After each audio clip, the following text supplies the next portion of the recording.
ಬ್ರಹ್ಮಶ್ರೀ ನಾರಾಯಣ ಗುರು ಸೇವಕರು ಕಾಜಿಲಾ ತೆಂಕುಳಿಪಾಡಿ ಇದರ ವತಿಯಿಂದ ಬ್ರಹ್ಮಶ್ರೀ ನಾರಾಯಣ ಗುರುಗಳ 164ನೇ ಜನ್ಮದಿನದ ಅಂಗವಾಗಿ ಗುರುಪೂಜೆಯು ಕಾಜಿಲಾ ತುಳುವೆರೆಕೂಟ ಸಂಘದ ಸಭಾಂಗಣದಲ್ಲಿ ನಡೆಯಿತು.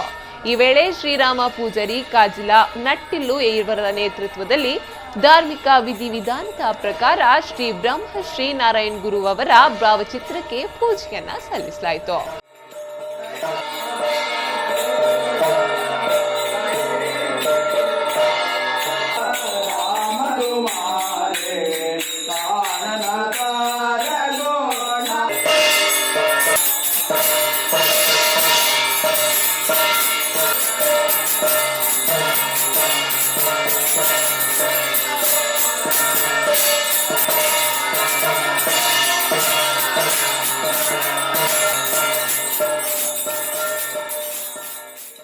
ಬಳಿಕ ಸಾಮೂಹಿಕ ಭಜನಾ ಕಾರ್ಯಕ್ರಮ ನಡೆದು ಅನ್ನ ಸಂತರ್ಪಣೆಯೊಂದಿಗೆ ಕಾರ್ಯಕ್ರಮ ಮುಕ್ತಾಯಗೊಂಡಿತು.